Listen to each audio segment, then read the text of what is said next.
وعباد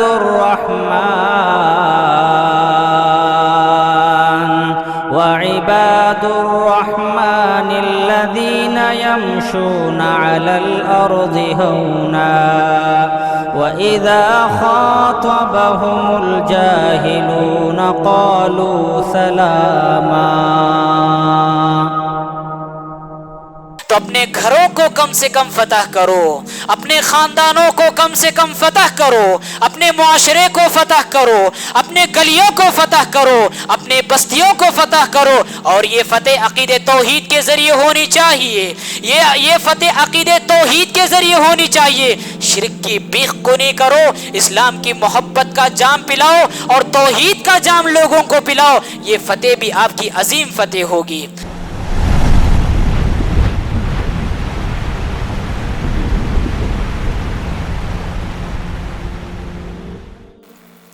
تمام قسم کی تعریفات اللہ وحدہ لا شریک خالق کائنات مالک ارض و سما کے لیے ہے۔ لاکھوں کروڑوں درود و سلام کا نزول ہو پیارے نبی صلی اللہ علیہ وسلم کی ذات گرامی پر کہ آپ صلی اللہ علیہ وسلم نے اس امت کو ایسے جیالے اور ایسے باہمت افراد عطا کیے کہ جنہوں نے اعلاء حق اور کلمت اللہ کی خاطر اپنے خون کا ہی نہیں بلکہ اپنی سانس کی آخری سانس تک امت کے لیے ہر قطرہ بہایا قربانیاں پیش کی۔ لاکھوں کروڑوں درود و سلام ہو پیارے نبی صلی اللہ علیہ وسلم کی ذات گرامی پر کہ آپ صلی اللہ علیہ وسلم نے رب کے دیے ہوئے پیغامات کو رب کے بندوں تک کما حقہ پہنچا دیا۔ حضرات، اس زمین پر ایک ایسی شخصیت بھی نمودار ہوئی جس کو کہ آپ صلی اللہ علیہ وسلم نے رب سے مانگا تھا۔ وہ شخصیت جس کو اللہ رب العالمین نے یہ اعزاز بخشا تھا کہ السابقون الاولون کے القاب سے جن کو ان پاکیزہ اور برگزیدہ ہستیوں میں شمار فرمایا تھا، وہ شخصیت کہ جن کے مشوروں سے رب العالمین آسمان سے وحی نازل فرمایا کرتا تھا، وہ شخصیت کہ جن کو دیکھ کر شیطان بھی اپنا راستہ تبدیل کیا کرتا تھا، وہ شخصیت کہ جن کو اسلامی تاریخ میں سب سے پہلی مرتبہ امیر المؤمنین کا لقب حاصل ہوا، وہ شخصیت کہ جن کے دور خلافت میں ایران، کسریٰ اور قیصر اور فارس جیسے سپر پاور مملکتیں شکست سے خوردہ ہوئیں، یہ وہ شخصیت ہے جن کا نام اسم گرامی سیدنا عمر بن خطاب رضی اللہ تعالیٰ عنہ ہیں۔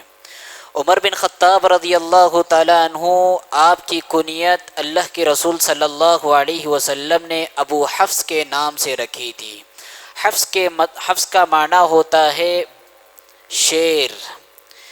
اللہ کے رسول صلی اللہ علیہ وسلم نے آپ کو جو یہ کنیت دی، آپ کی دلیری، آپ کی بہادری، آپ کی جوامردی اور آپ کی اعلیٰ ہمتی کو سامنے رکھتے ہوئے اللہ کے رسول صلی اللہ علیہ وسلم نے آپ کی کنیت ابو حفص رکھی تھی۔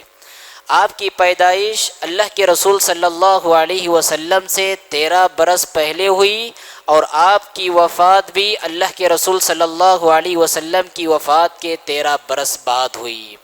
آپ نے زمانے جاہلیت کو بھی پایا اور زمانے اسلام میں تو بہت ساری خدمات آپ نے انجام دی۔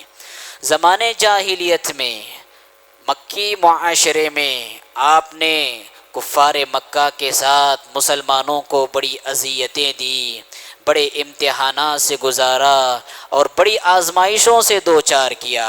ایک لونڈی جس کا نام زنیرہ یا زنیرہ آتا ہے، آپ اسلام کی پاداش میں اس کو اتنا مارتے تھے کہ خود مار مار کر تھک جاتے تھے اور کہتے تھے کہ میں نے تجھے اس لیے نہیں چھوڑا کہ میں تجھ پر رحم کھایا ہوں، بلکہ میں تھوڑا تھک گیا ہوں اس لیے تجھ کو چھوڑا ہوں، جب سستا لوں گا تو پھر ماروں گا۔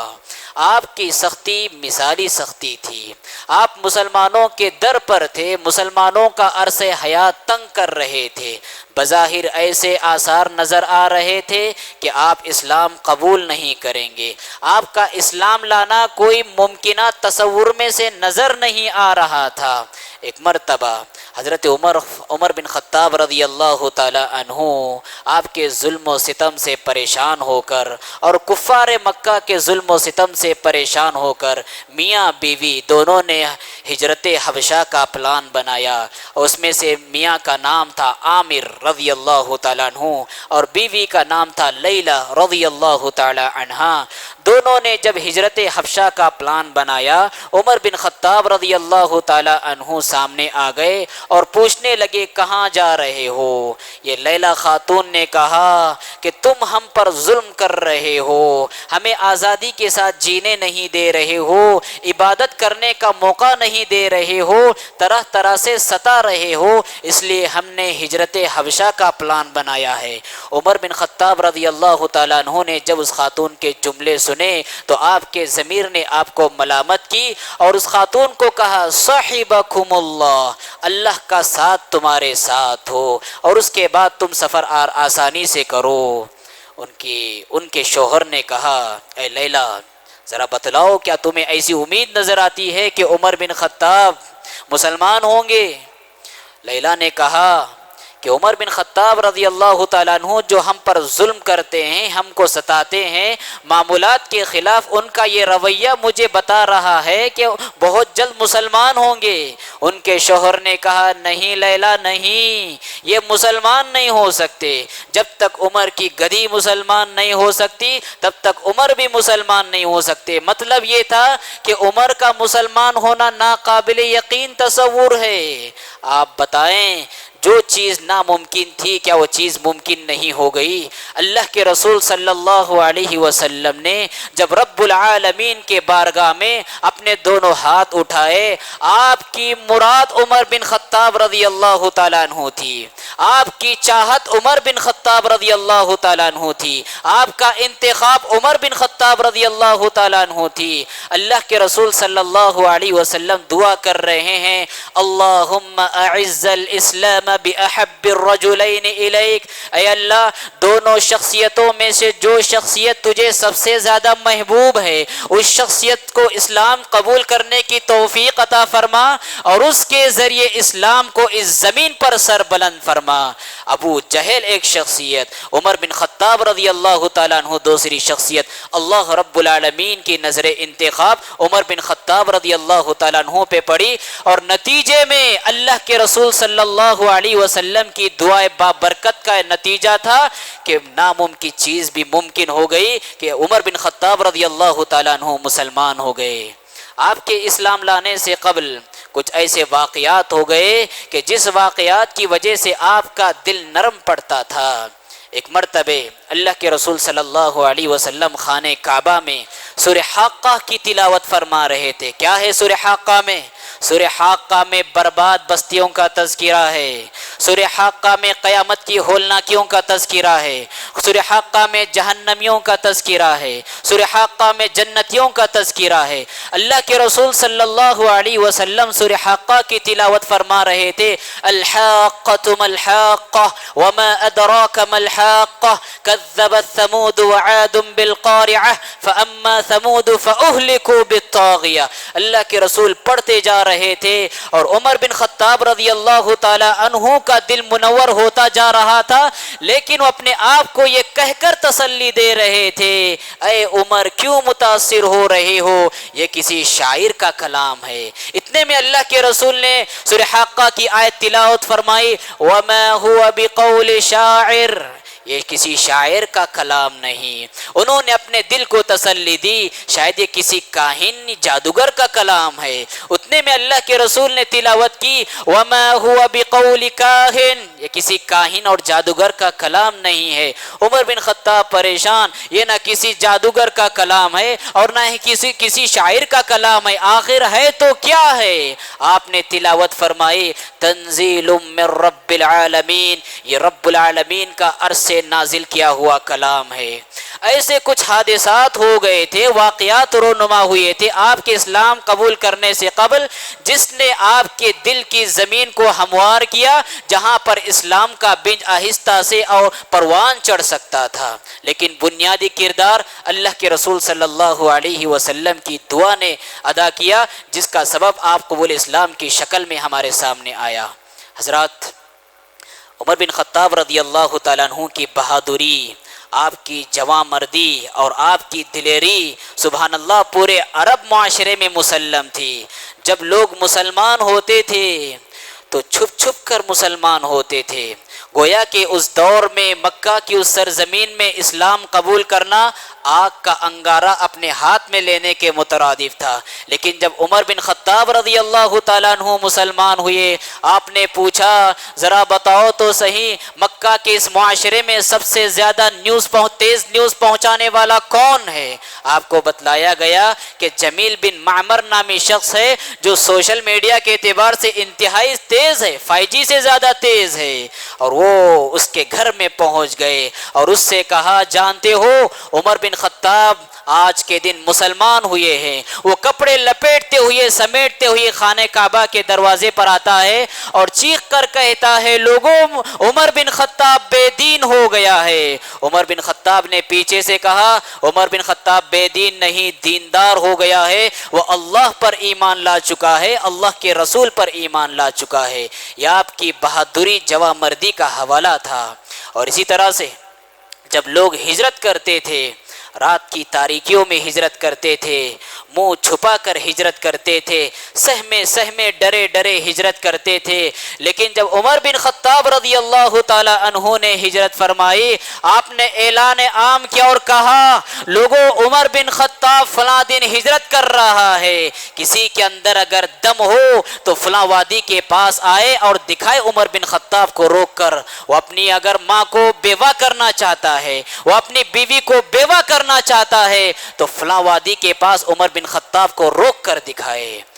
حضرت عبداللہ بن مسعود رضی اللہ تعالیٰ عنہ فرماتے ہیں ما زلنا اعزہ منذ اسلم عمر، ما زلنا اعزہ منذ اسلم عمر، کہ جب سے عمر بن خطاب رضی اللہ تعالیٰ عنہ مسلمان ہوئے ہیں تب سے مسلمان سر اٹھا کر جی رہے ہیں۔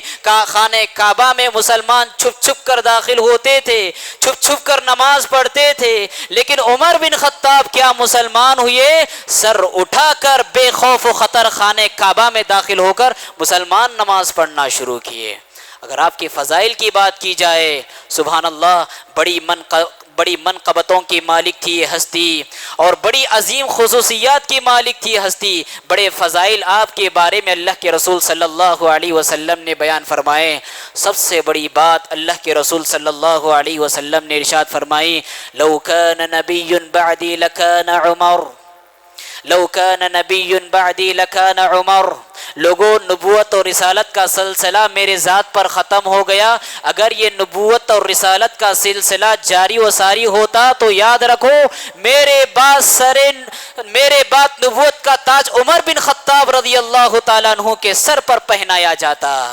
لو کان نبی بعدی لکان عمر، میرے بعد اگر کوئی نبی ہوتا تو عمر بن خطاب رضی اللہ تعالیٰ عنہ نبی ہوتے۔ اور اسی طرح اللہ کے رسول صلی اللہ علیہ وسلم نے فرمایا جس گلی سے عمر گزرتے ہیں اس گلی سے شیطان بھی راہ فرار اختیار کر جاتا ہے۔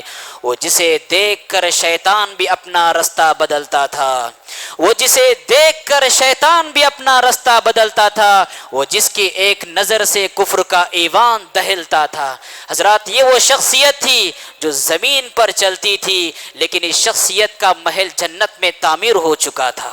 سبحان اللہ، یہ شخصیت تھی جو زمین پر سیر کیا کرتی تھی لیکن ان کا قصر سلطانی جنت میں بنا ہوا تھا۔ اللہ کے رسول صلی اللہ علیہ وسلم فرماتے ہیں جب مجھے معراج کرائی گئی اور میں نے جنت کی سیر کی، جنت کے بازو میں میں نے خوبصورت عالیشان محل دیکھا اور اس کے سامنے خاتون کو دیکھا جو وضو کر رہی تھی۔ میں نے داخل ہونے کا ارادہ کیا، پوچھا کس کا محل ہے؟ مجھ سے کہا گیا یہ عمر بن خطاب رضی اللہ تعالیٰ عنہ کا محل ہے۔ مجھے عمر بن خطاب کی غیرت یاد آ گئی اور میں نے جانے کا ارادہ ترک کر دیا۔ اللہ کے کے رسول صلی اللہ علیہ وسلم سے عمر بن خطاب رضی اللہ تعالیٰ عنہ نے کہا اعلیک اغار یا رسول اللہ، اے اللہ کے رسول میرا جذبہ غیرت دوسروں کے سلسلے میں بھڑک سکتا ہے، آپ تو پاکیزہ ہستی ہے، آپ کے سلسلے میں میرا جذبہ غیرت بھلا کیوں بھڑکے گا؟ یہ وہ شخصیت تھی جن کا محل رب العالمین نے اپنی جنت میں تیار کیا ہوا تھا۔ آپ کی خصوصیات میں سے ایک خصوصیت آپ کی یہ بھی تھی، آپ الہامی شخصیت تھے۔ آپ الہامی شخصیت رب العالمین آپ کے دلوں میں بات ڈالا کرتا تھا اور وہی بات سچ ہویا کرتی تھی۔ محدث تھے آپ، اللہ رب العالمین نے آپ کی زبان پر اور آپ کے دل پر حق لکھ دیا تھا۔ الہامی شخصیت، اللہ کے رسول صلی اللہ علیہ وسلم نے فرمایا پچھلے زمانے میں کچھ لوگ ایسے تھے جو نبی تو نہ تھے لیکن اللہ رب العالمین ان پر الہام کیا کرتا تھا۔ میری امت میں اگر کوئی الہام یافتہ شخصیت ہے تو عمر بن خطاب رضی اللہ تعالی عنہ کی وہ ہستی ہے۔ حضرات کس طرح آپ کو الہام ہوا کرتا تھا؟ دیکھیں علامہ البانی رحمۃ اللہ علیہ نے اور پچھلے زمانے کے امام ابن تیمیہ رحمۃ اللہ علیہ نے ایک واقعہ بیان فرمایا ہے اور واقعے کی تصحیح بھی فرمائی ہے۔ واقعہ کیا ہے؟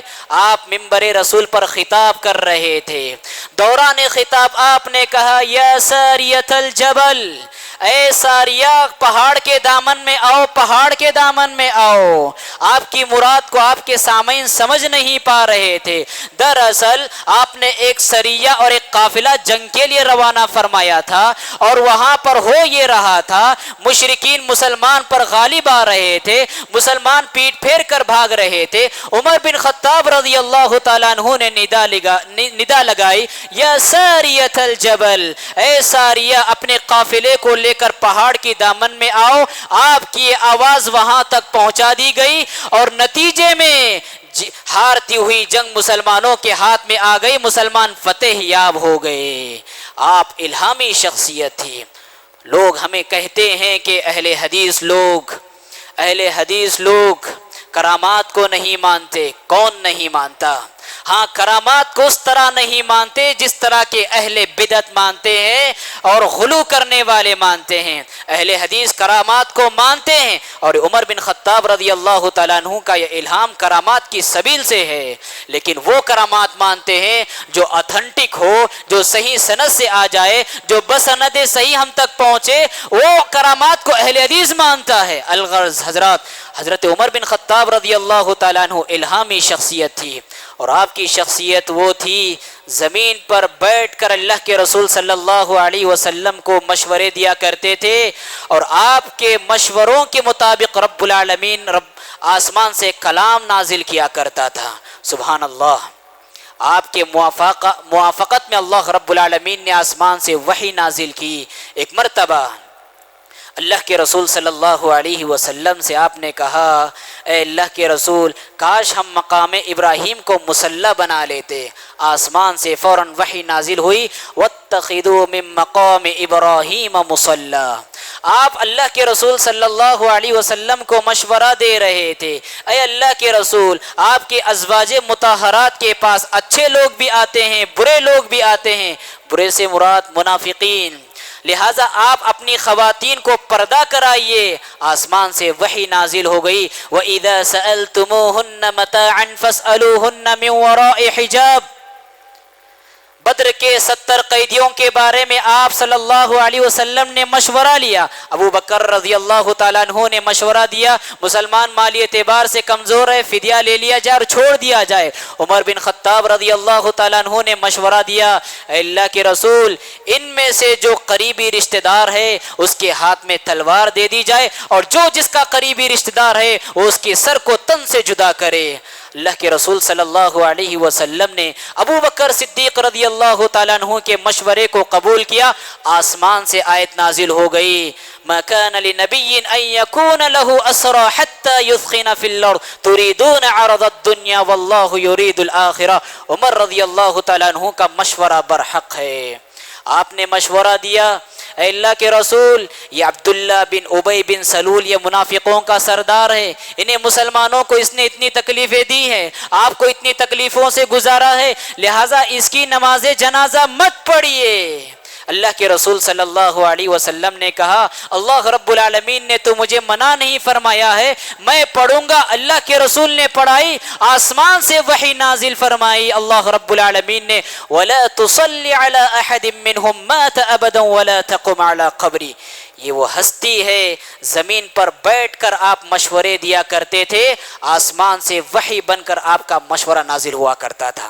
سبحان اللہ۔ اس لیے اللہ کے رسول صلی اللہ علیہ وسلم نے فرمایا لو کان نبی بعدی لکان عمر، اگر میرے بعد کوئی نبی ہوتا عمر بن خطاب رضی اللہ تعالی عنہ نبی ہوتے۔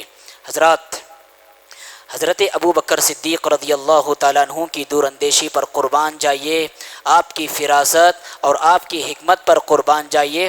اس سے پہلے میں آپ کے سامنے ذکر کرنا چاہوں گا، حضرت عمر بن خطاب رضی اللہ تعالیٰ عنہ انتہائی فراست کے مالک تھے، دور اندیشی آپ کے اندر کوٹ کوٹ کر بھر گئی تھی، حالات فتنوں کو آنے سے پہلے ہی آپ جان لیا کرتے تھے، لوگوں کو پرکھنے میں آپ کو ذرہ برابر بھی دیر نہیں لگتی تھی۔ سبحان اللہ۔ الاستیعاب میں علامہ ابن عبد البر رحمۃ اللہ علیہ نے بسند صحیح یہ روایت بیان فرمائی ہے، ابو مسلم خولانی رحمۃ اللہ علیہ یہ تابعین ہیں اور کبار تابعین میں آپ کا شمار ہوتا ہے۔ ابو بکر صدیق رضی اللہ تعالیٰ عنہ کے زمانے کا واقعہ ہے کہ یمن میں اسود عنسی نامی ایک کذاب، ایک جھوٹا نبی، اس نے سر اٹھایا۔ سر اٹھانے کے بعد اس کی روک تھام کے لیے جو مسلمان پیش آ رہے تھے اس نے انہیں تکلیفوں سے دوچار کرنے لگا۔ ابو مسلم خولانی رحمت اللہ علیہ اس کے آنکھ کا گویا کہ کانٹا بن کر چوب رہے تھے، نتیجے میں اس نے کیا کیا، اسود انسی نے آگ کا بڑا الاؤ جلایا اور حکم دیا کہ اس آگ کے دہکتے اور بھڑکتے ہوئے شعلوں میں ابو مسلم خولانی رحمت اللہ علیہ کو داخل کیا جائے۔ نتیجے میں آپ کو بھڑکتے ہوئے شعلوں میں داخل کیا گیا اور آگ آپ پر سلامتی والی بن گئی، آگ نے آپ کو جلایا نہیں۔ نتیجے میں لوگوں نے کہا اسود انسی سے کہ اس کو فوراً ملک بدر کیا جائے ورنہ یہ شخص ہمارے لیے بڑے فتنے کا سبب بنے گا۔ نتیجے میں اس کو ابو مسلم خولانی رحمت اللہ علیہ کو ملک بدر کیا گیا۔ وہ وہاں سے نکل کر مدینہ آتے ہیں، اپنی سواری کو رکاتے ہیں، مسجد نبوی میں داخل ہوتے ہیں۔ عمر بن خطاب رضی اللہ تعالیٰ عنہ ان کو نہیں پہچانتے تھے، جیسا ہی وہ مسجد میں داخل ہوتے ہیں عمر بن خطاب رضی اللہ تعالیٰ عنہ سامنے آتے ہیں اور پوچھتے ہیں تم کون ہو اور کہاں سے آ رہے ہو؟ کہتے ہیں کہ میں ابو مسلم خولانی ہوں اور میں یمن سے آ رہا ہوں۔ پھر عمر بن خطاب رضی اللہ تعالیٰ عنہ نے کہا وہ کون شخص ہے جس کو اسود انسی نے آگ میں ڈھکیلا تھا؟ آپ نے کسی بندے کا نام لے لیا، وہ عبداللہ بن صوب ہے۔ دیکھیں ہمارے اسلاف کا کردار تھا، وہ نیکیاں کرتے تھے، نیکیوں کو چھپاتے تھے، وہ اچھائیاں کرتے تھے، اچھائیوں کو چھپاتے تھے۔ ہمارا کردار یہ ہے ہم نیکی کرتے ہیں چاہے چھوٹی ہو، سب سے پہلے اسٹیٹس پر چسپا کر دیتے ہیں۔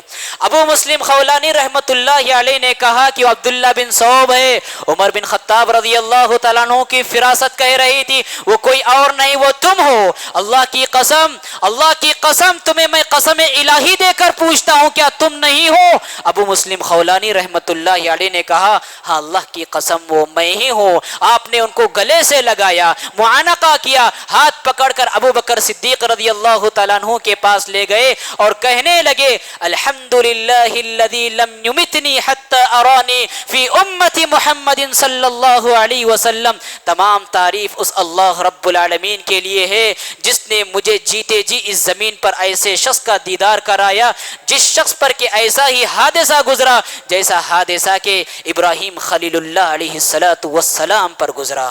حضرات بالکل صحیح روایت ہے اور بالکل صحیح واقعہ ہے۔ ابو مسلم خولانی رحمت اللہ علیہ الغرض عمر بن خطاب رضی اللہ تعالیٰ عنہ جس کو بھی دیکھتے تھے پرکھ لیتے تھے، اسی لیے آپ کے بیٹے آپ کے بارے میں کہتے ہیں اگر میرے ابو جان کسی کے بارے میں یہ کہہ دے یا کسی مسئلے میں کہہ دیں کہ میرا گمان یہ ہے کہ مسئلہ ایسا ہو تو وہ بات ویسے ہی ہے جیسے میرے ابو نے گمان کا اظہار کیا تھا۔ یہ آپ کی فراست، یہ آپ کی ذہانت، یہ آپ کی فطانت اور یہ آپ کی دور اندیشی تھی جو آپ ہی کا حصہ تھی۔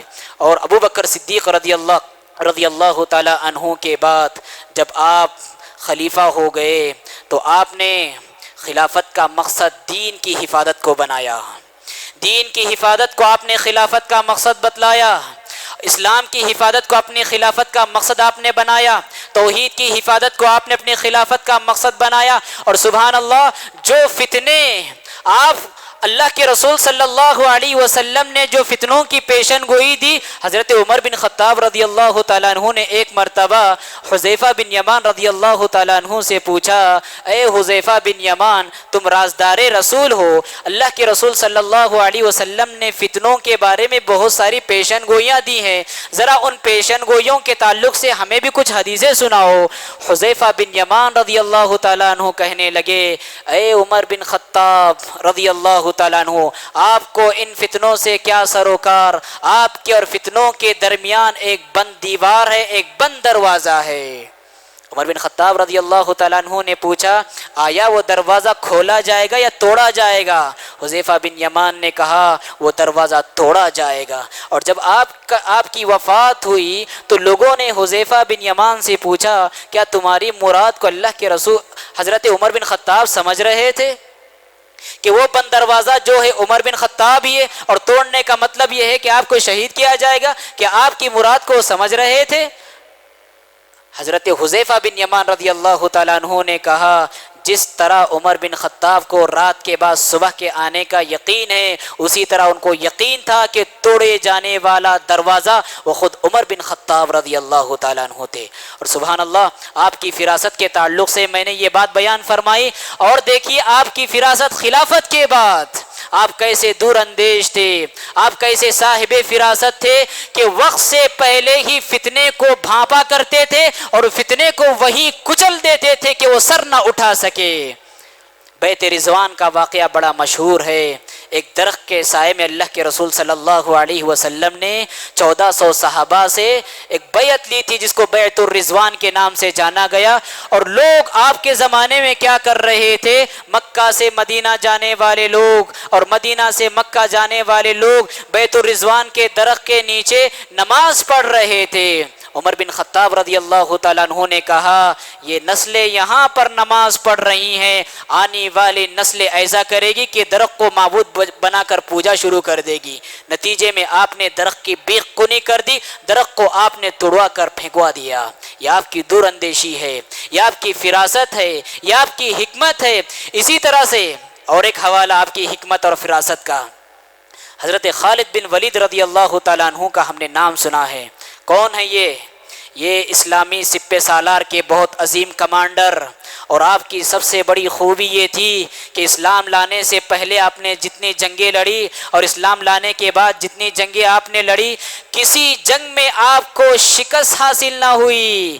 جب بھی جنگ کرتے تھے فتح یاب ہو کر لوٹتے تھے، جس میں بھی کودتے تھے فاتح بن کر لوٹتے تھے۔ آپ کی خصوصیت تھی، اس لیے اللہ کے رسول نے فرمایا تھا، خالد بن ولید سیف من سیوف اللہ، یہ خالد بن ولید اللہ کی تلواروں میں سے ایک تلوار ہے۔ اور جب عمر بن خطاب رضی اللہ تعالیٰ عنہ کا زمانے خلافت آیا، فتوحات پر فتوحات حاصل ہو رہی تھی، عمر بن خطاب رضی اللہ تعالیٰ عنہ نے لیٹر لکھا اور خط میں لکھا، اے خالد بن ولید، میں تمہیں سپہ سالاری کے مقام سے تمہیں معزول کر دیتا ہوں اور تمہاری جگہ ابو عبیدہ بن جراح رضی اللہ تعالیٰ عنہ کو نصب فرماتا ہوں۔ لوگ پریشان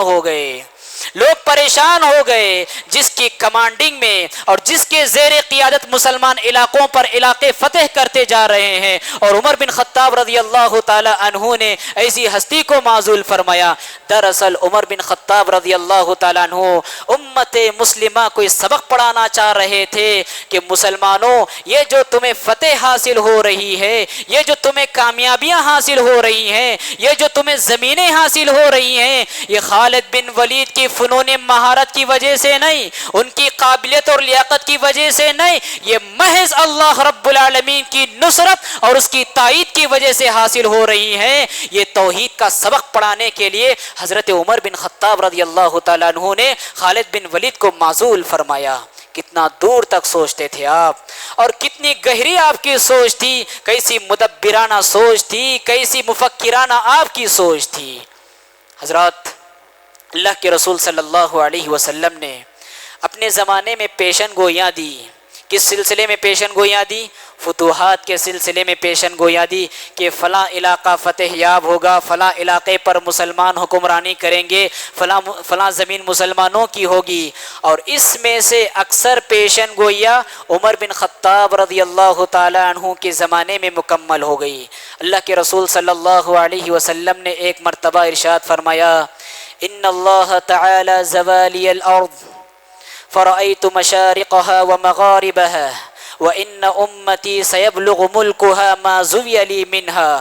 اللہ رب العالمین نے میرے لیے زمین کو سمیٹا، اور میں نے زمین کے مشرق کو بھی دیکھا، زمین کے مغرب کو بھی دیکھا، اور میری امت کا اقتدار وہاں تک پہنچے گا جتنا کہ مجھے سمیٹ کر دکھایا گیا ہے۔ یہ اللہ کے رسول صلی اللہ علیہ وسلم کی پیشن گوئی تھی، اور یہ پیشن گوئی عمر بن خطاب رضی اللہ تعالیٰ عنہ کے زمانے میں مکمل ہو گئی کہ آپ کے زمانے خلافت میں شمال میں، مشرق میں، مغرب میں، جنوب میں ہر طرف فتوحات کا ایک نیا سلسلہ جاری تھا۔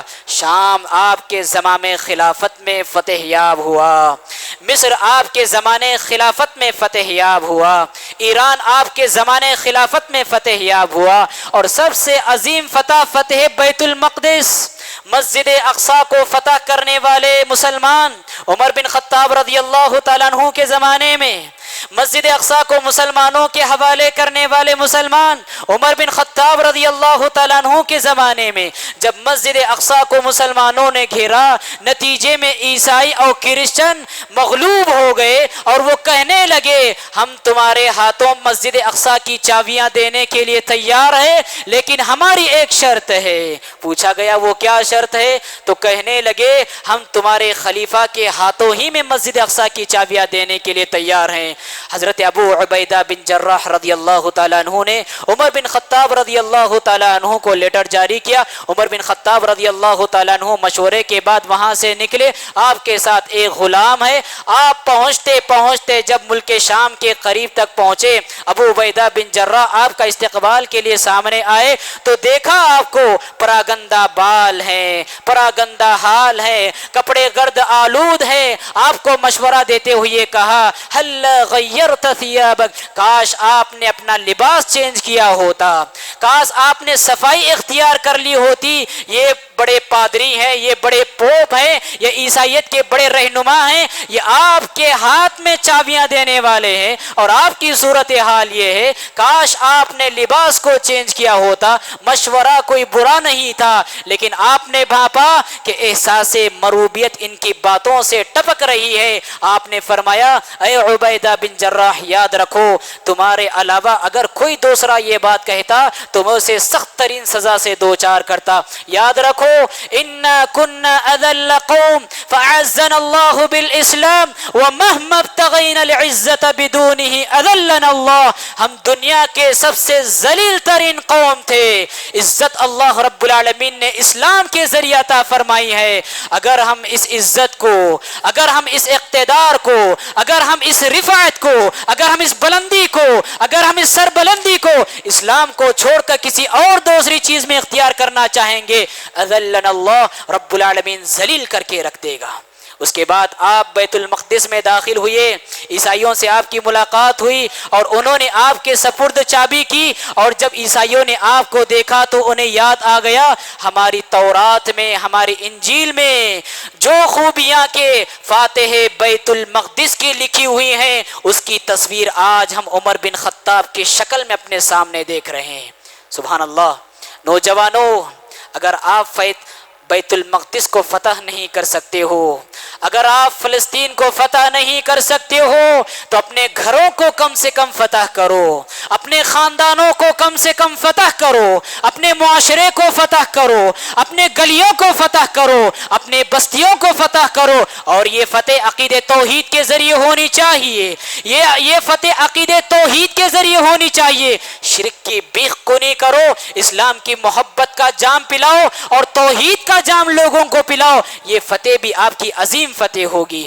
الغرض اللہ کے رسول صلی اللہ علیہ وسلم نے اپنے زمانے میں ایک پیشن گوئی یہ بھی دی تھی کہ جب اللہ کے رسول صلی اللہ علیہ وسلم کی گردن کی قیمت لگ گئی تھی، ڈھونڈنے والے آپ کو ڈھونڈتے ڈھونڈتے قریب تک آ گئے۔ سراقہ بن مالک ایک شخص جس نے اونٹوں کی لالچ میں اللہ کے رسول صلی اللہ علیہ وسلم کا تعاقب کیا، آپ کا پیچھا کیا، اور پہنچتے پہنچتے اللہ کے رسول کے قریب تک پہنچا، تو اللہ کے رسول صلی اللہ علیہ وسلم نے اس سے کہا، اے سراقہ، اس وقت تمہارا کیا حال ہوگا جب کسریٰ کے دونوں کنگن تمہارے ہاتھ میں پہنائے جائیں گے۔ اور سبحان اللہ، یہ اللہ کے رسول صلی اللہ علیہ وسلم نے پیشن گوئی دی۔ اور عمر بن خطاب رضی اللہ تعالی عنہ کے زمانے میں جب ملک پر ملک فتح ہو رہے تھے، زمینوں پر زمینیں فتح ہو رہے تھے، شہروں پر شہر فتح ہو رہے تھے، تو ایک وقت وہ بھی آیا کہ وقت کی سپر پاور طاقت کو عمر بن خطاب رضی اللہ تعالیٰ عنہ کے قافلے نے شکست سے دوچار کر دیا۔ نتیجے میں قیصر و کسریٰ کے کنگن مدینے میں آئے، اللہ کے رسول صلی اللہ علیہ وسلم کے جلیل القدر صحابی عمر بن خطاب رضی اللہ تعالیٰ عنہ کے سامنے لا کر بچھائے گئے۔ عمر بن خطاب رضی اللہ تعالیٰ عنہ نے سراقہ بن مالک کو بلایا اور کسریٰ کے دونوں کنگن ان کے ہاتھ میں پہنائے، اور دونوں زار و قطار رونے لگے کہ سبحان اللہ، اللہ کے رسول صلی اللہ علیہ وسلم نے جو پیشن گوئی دی تھی 10 سال بھی ابھی مکمل نہیں ہوئے تھے کہ کیسی ہم وہ پیشن گوئی مکمل ہوتے ہوئے اپنی آنکھوں کے سامنے دیکھ رہے ہیں۔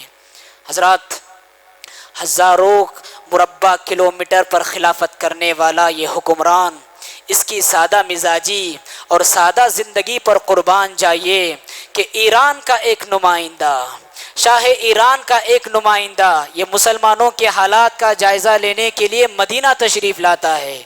مدینہ تشریف لانے کے بعد وہ سمجھتا ہے چونکہ اس کا تعلق بادشاہوں کے سلسلے سے ہے، بادشاہوں کے سائے میں وہ جینے والا ہے، اس کے ذہن میں بادشاہت اور خلافت کا یہ تصور تھا کہ شاید عالی شان دربار ہوگا، باڈی گارڈ ہوں گے، تخت و تاج ہوگا، قالینوں سے سجایا ہوا ہوگا۔ جب وہ مدینہ آیا، مدینہ میں آنے کے بعد اس نے مسلمانوں سے عمر بن خطاب کا ایڈریس پوچھا تو اسے بتایا گیا کہ فلاں جگہ وہ گردش کر رہے ہیں، اور جب وہاں پر وہ پہنچا تو دیکھا کہ وہ خلیفہ رسول اور وہ امیر المؤمنین جس کا دبدبا اور جس کی ہیبت وقت کے بڑے بڑے ایوانوں میں قائم ہے، وہ ایک درخت کے نیچے، ایک درخت کے سائے میں ریتیلی زمین پر اپنی جوتیوں کو اپنے چہرے کے نیچے رکھ کر آرام کر رہا ہے۔ اور جب اس نے حالات دیکھا تو کہا یہ ہے اس شخص کی حالت اور کیفیت کہ جس کا دبدبا وقت کے بڑے بڑے حکمرانوں کے دلوں میں ہے۔ اس نے عدالت سے ان زمین کو بھر دیا، اس نے انصاف سے حکمرانی کی کہ جس کی وجہ سے آج آرام سے سو رہا ہے، نتیجے میں دیکھ کر وہ مسلمان ہو گیا۔